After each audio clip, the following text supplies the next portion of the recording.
Good afternoon, everyone.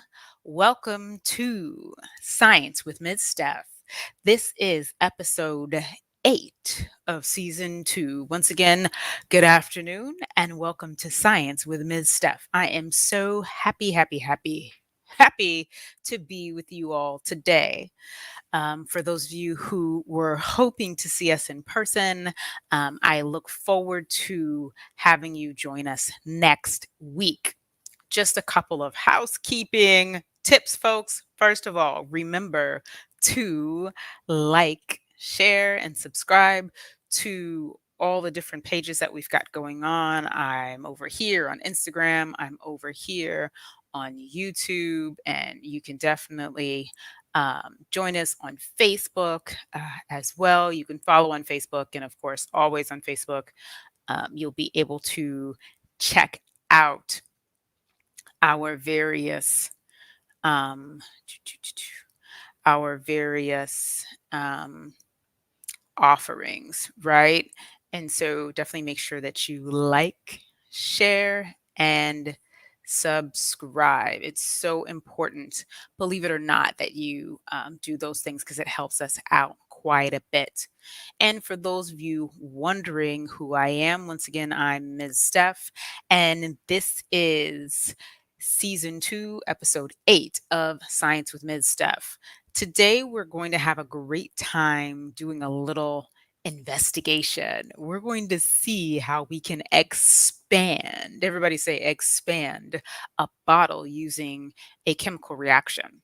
And yes, you can do it with some of the simple chemicals that you might have around your home or things that you can pick up over at, you guessed it, CVS, Rite Aid. CVS or Rite Aid. I like to make sure that things are easy for you to grab and that, it's not stuff that it's going to be hard for you to go get. Okay. I'm going to put up the materials list over here on YouTube Live very shortly. I just want to make sure that I'm doing all of my cross posting. You should be able to see the links very shortly on all of our social media, whatnot, and what have yous. Just posting over here. Um, Boom. There we go.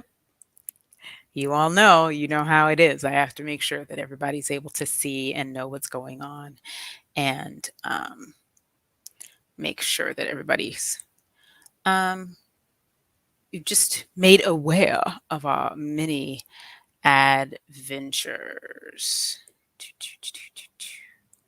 Okay, so it looks like we've got things posted where we need them to be posted. Okay, let's go ahead and put up that materials list for you. The items we're going to need today, let's start with them in the order that they're listed online. Water, you're going to need some water. Do you have to have this fabulous particular graduated cylinder? No, you do not. But I'm your favorite science teacher, so of course you know I have plenty of them in my home. Okay. You also need a disposable. You'll see what I'm going to do with this. So it does need to be one of these disposable ones. It does not have to be this size. And we can talk about how you can do some math uh, by changing the sizes and how you can experiment in that way. You're also going to need some Alka-Seltzer tablets. Once again, do you need name brand Alka-Seltzer? Not necessarily, but truth be told, for this kind of stuff, I do prefer it. You can get the store brand um, antacid if you want to, but it needs to be a specific kind of antacid. You're also going to need some food coloring. Now, does the food coloring necessarily play a role in the reaction? Not exactly.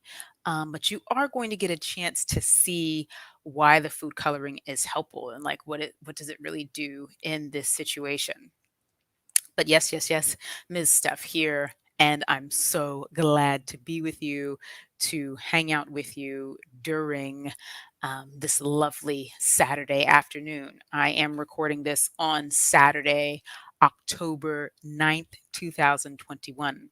Whenever you happen to watch this, thank you for watching. All right. So, um, also just some additional housekeeping in case you're wondering. In case you're wondering what's going on with my t-shirt, for those of you who are our new followers and don't know about old school science club shirts, this is the t-shirt from summer 2013, people. 2013. Yes, we've been around since 2012 as far as science club. But this t-shirt is from summer 2013. Yes, yes, yes. And I just kind of felt like putting on something a little old school. So I just felt like it. Okay, so that's why it's on. Um, let's do our science thing and then we can chit chat later if we need to. Right? Remember, please feel free to put your comments down below, either here on YT, on Facebook, anywhere. Put your comments there to let me know if you have any questions about the chemical reaction that you're observing, or if you would like to make a request. People, I love requests. I promise I do. And most of the materials, I have them either in the Tiny Twins or in what's supposed to be my pantry, but is really my science teacher storage. All right. So yeah, so let's continue right on. First thing we're going to do with this particular investigation is we are going to go ahead and crush this bottle. Now, for us to expand it, it needs to not look like this, right? Isn't this already expanded? It's already in the form that we use it in, right? So this is something that's really fun for those of you who are adults watching this, right? And wanting to get some ideas of some things that you can be doing at home with your young scientists. Okay. Scientists of various ages can definitely benefit from this activity. But the first thing that you're going to need to do is to crush the bottle. I guarantee you one of the funnest steps in this whole investigation is to get to crush the bottle, right? Because we are going to expand it later. Yeah, yeah, yeah. Okay. There we go. Right. So since we're going to expand it later, we need to make sure that it's already crushed. And you saw what I did. This is why you need a disposable one, because if you try that with one of those nice, fancy, smancy, reusable ones, that's going to be a little hard to do. Okay. And you're going to need a little bit more than Alka-Seltzer to expand it.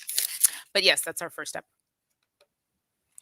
Next thing that we need to do is to add our food coloring.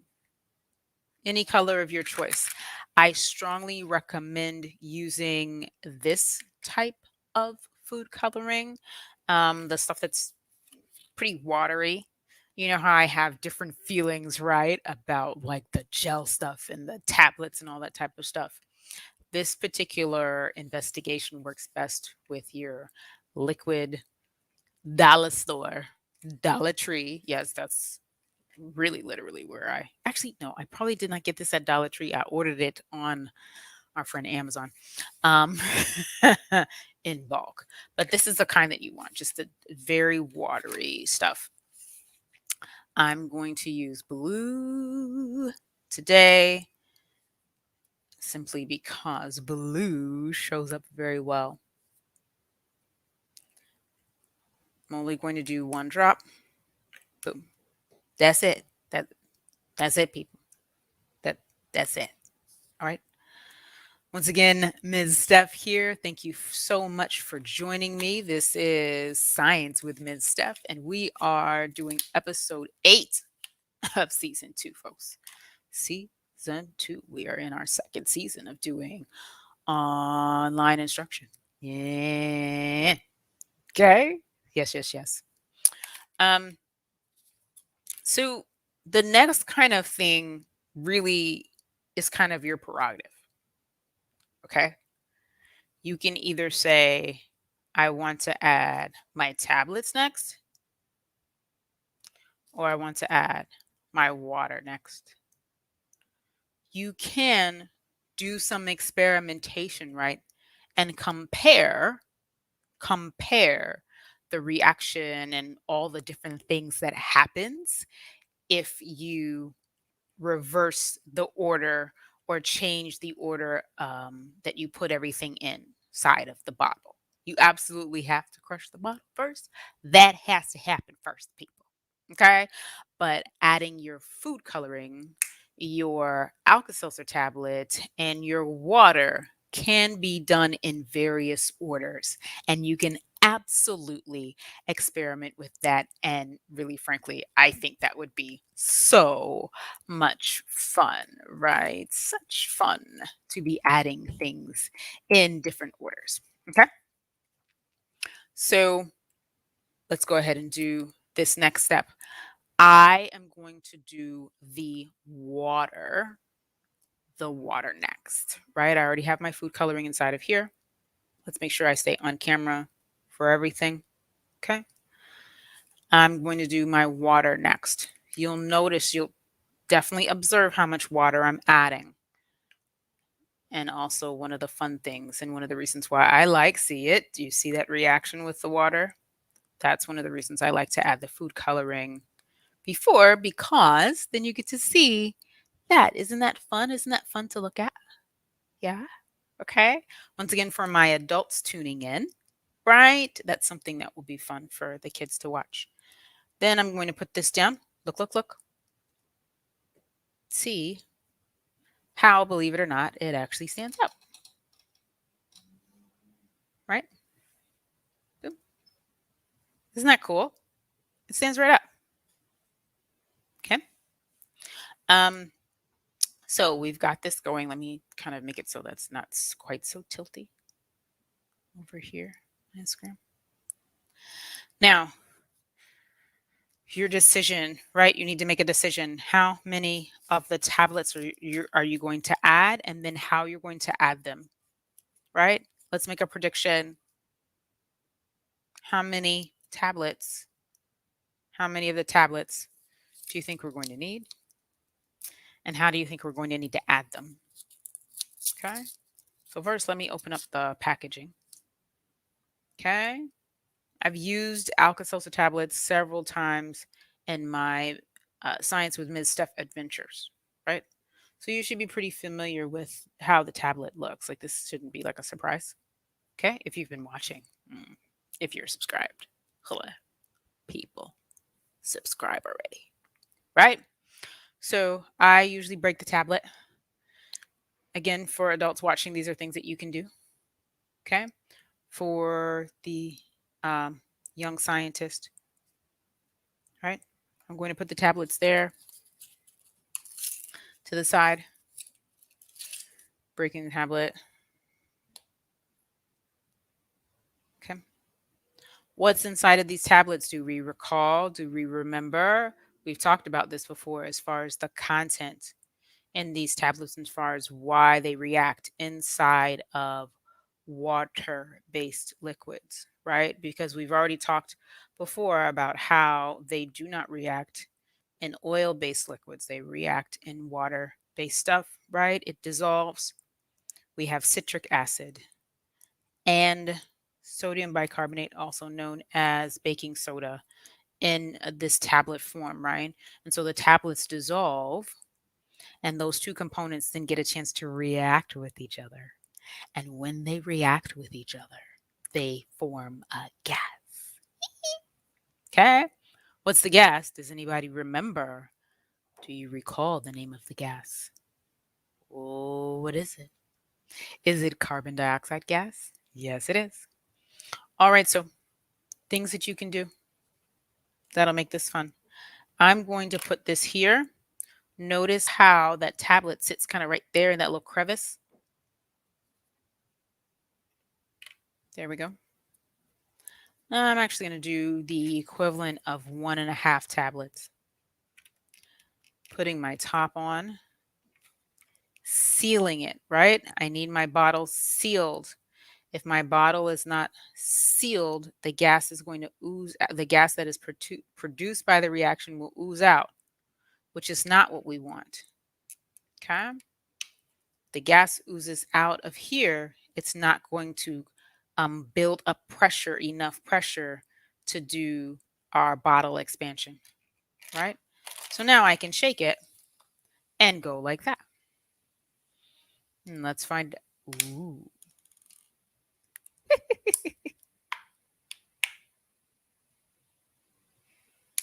What do you see? What do you hear? Do you smell anything? I'm not smelling anything,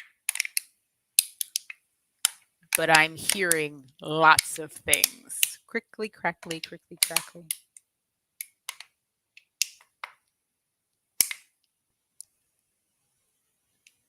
Isn't that so cool? Isn't that so much fun?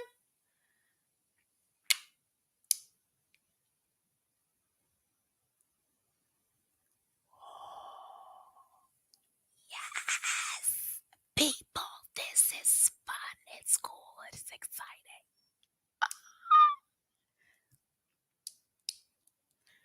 Swirl, swirl, swirl.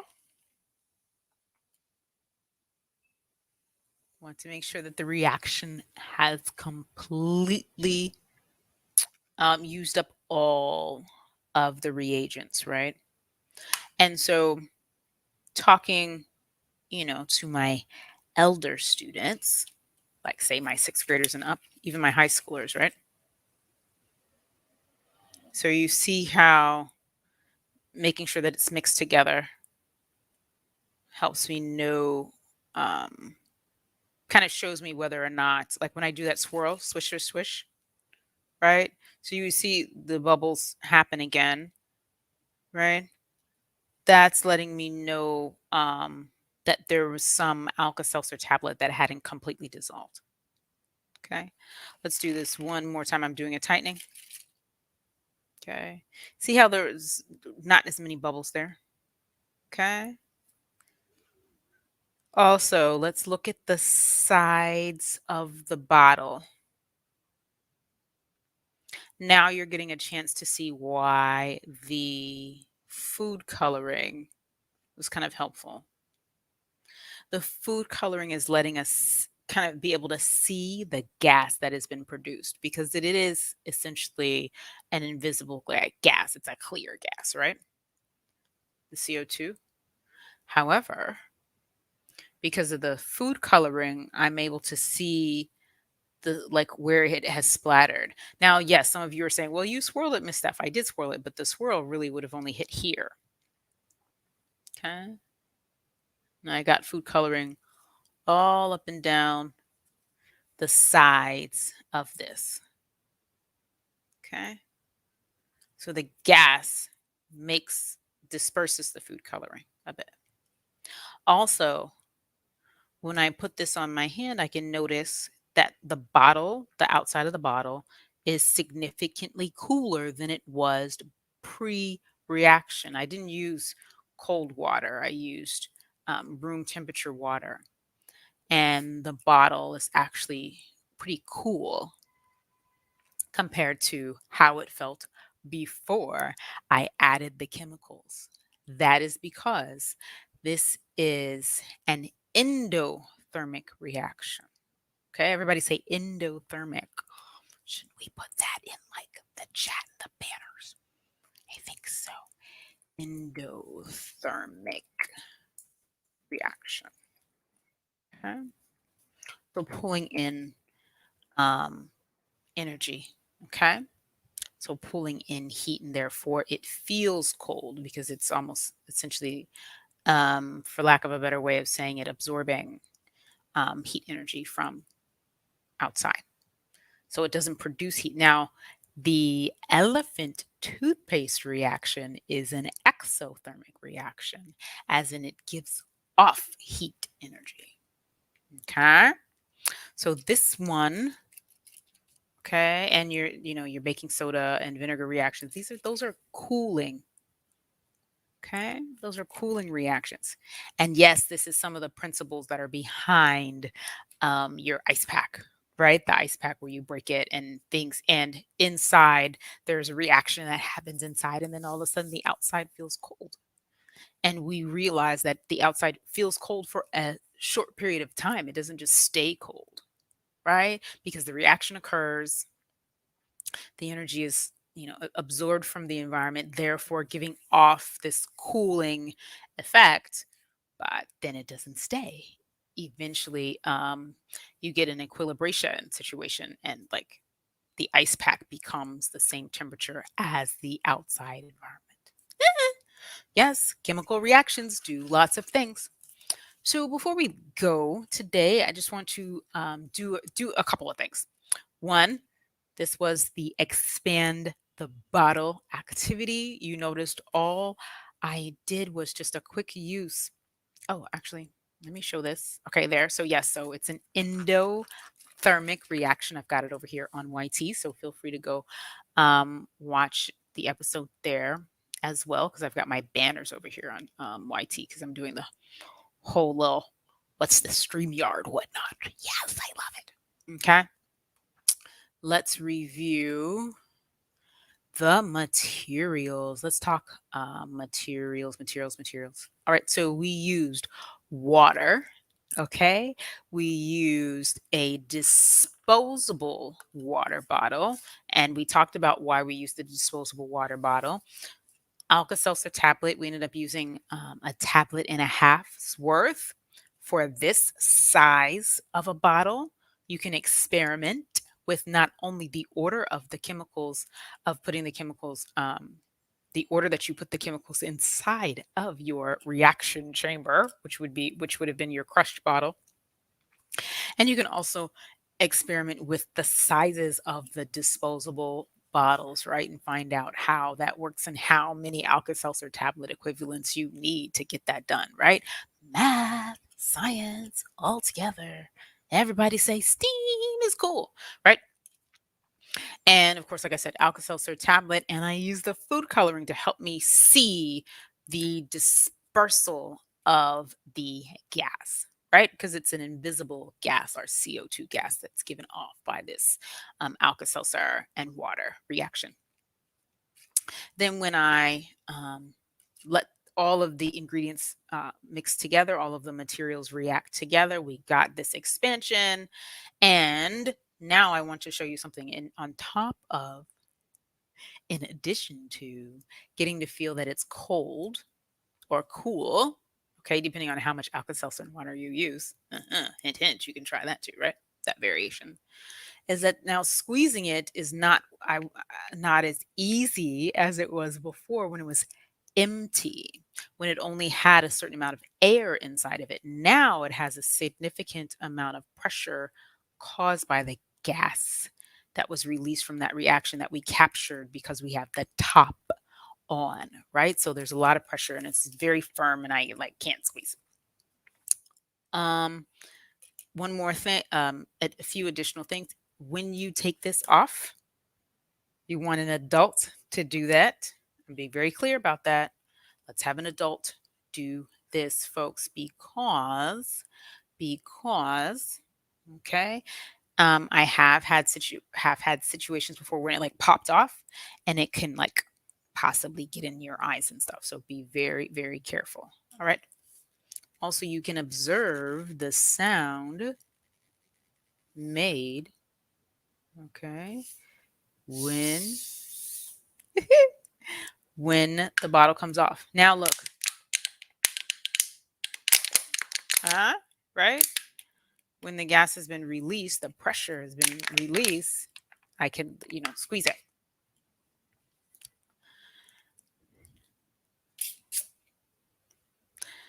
Let's do a little something before we log out today.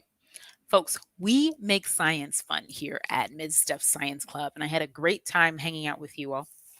Another very, very famous and popular Alka-Seltzer reaction is the lava lamp reaction. I've done lava lamps several times before. Definitely go back, look at the videos, all that type of stuff. And I wanted to show you, similar to some of the things that I've done before where I've like held on to reactions and all that type of stuff. Remember, this is all the way from a couple of weeks ago over here on Instagram, right? See, this one is from about a week and a half ago on my Instagram, y'all on my Instagram have seen this very bottle a couple of times. And I wanted to show you that you can let your lava lamp settle. Okay. I've got my water layer down here and I've got my oil layer up here. Notice how my oil layer is significantly thicker than my water layer. And I'm telling you, when you do lava lamp, it works best that way. Okay. Because you really get a chance to observe the bubble movement, right? Okay. Same reaction, just top open as well as an oil layer. So you're getting a chance to capture very briefly those bubbles that are created, right? You're capturing the bubbles in a different way. Before we captured them and kept them inside the bottle to help expand the bottle. In this situation, we're capturing them inside of the oil so we can see their movement. All right. Folks, lava lamp. I just wanted to show you. I have actually reignited this lava lamp several times this week during my classes. I just wanted to show you how to reignite your lava lamp and how simple it is, right? And when you have a top, you can just put the cap on, you just let it sit and you can use it again. Notice how I'm getting a cloudiness to my oil layer that I did not have before. That cloudiness after I let it sit will go away. Actually, let's leave this here. That cloudiness will go away after a little while. Yes, and we can reignite it once again using the Alka-Seltzer or equivalent type of tablet. Okay? So, folks, thank you so much for watching. I look forward to hanging out with you again next time. Okay? If we have, which I'm expecting to, hello, because I'm expecting you to register your young scientist for in-person Saturday Science Club. We are up and running, folks, and it is open to everyone. We are doing a community learning model, right? We're bringing that kind of community feel back. And so you do need to stay with your young scientists right now. There's a lot going on, right, guys? And so we have to make choices that are responsible for everybody in our community. And so less children are able to be in the space. And we do need adult family members to hang out with us. All right. So if you would like to register, definitely check out our website. I've got it here down below on YT. And then, of course, on Instagram, all you got to do is check out the links that are in my bio. Like there's so many links over there in the bio, right? Okay. And supporting us and all those things that we've got coming up. Remember, I'm going to be getting ready for cake and chemistry.